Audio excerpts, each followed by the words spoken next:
લક્ષ્ય ન્યૂઝ, એક નજર, એક લક્ષ્ય. પ્રભારી મંત્રી શ્રી ઋષિકેશભાઈ પટેલના અધ્યક્ષસ્થાને વાવ-થરાદ જિલ્લામાં આયોજન મંડળની બેઠક યોજાઈ. જિલ્લા આયોજન મંડળના અધ્યક્ષ શ્રી તથા વાવ-થરાદ જિલ્લાના પ્રભારી મંત્રી શ્રી ઋષિકેશભાઈ પટેલના અધ્યક્ષસ્થાને તાલુકા સેવા સદન લાખણી ખાતે આજરોજ જિલ્લા આયોજન મંડળની બેઠક યોજાઈ હતી. આ બેઠકમાં જિલ્લા આયોજન મંડળની વર્ષ 2026-27 હેઠળની વિવેકાધીન યોજના હેઠળ જિલ્લાના 8 તાલુકાના કુલ 1416.50 લાખના 426 કામો તથા જિલ્લાની એક નગરપાલિકાના ₹52 લાખના 6 કામો મંજૂર કરવામાં આવ્યા હતા.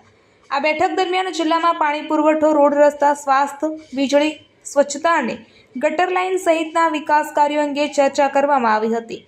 આ ઉપરાંત આદિજાતિ, સામાજિક અને શૈક્ષણિક રીતે પછાત વર્ગ માટેની જોગવાઈઓ અંતર્ગત કરવામાં આવતા કામો અંગેની ચર્ચા કરવામાં આવી હતી. આ બેઠક દરમિયાન વાવ-થરાદ જિલ્લામાં વિકાસના કામોની રજૂઆતોના ત્વરિત નિરાકરણ માટે સંબંધિત વિભાગના અધિકારીશ્રીઓને જરૂરી કાર્યવાહી કરવા સૂચના આપવામાં આવી હતી.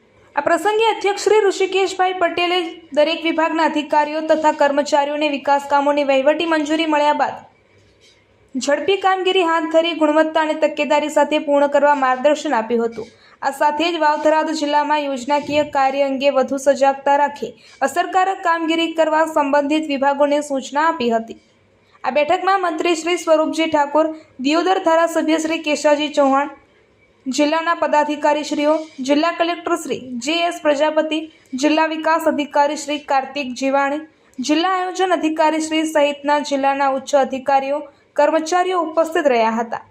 રિપોર્ટર રમેશ ચૌધરી, રાહ.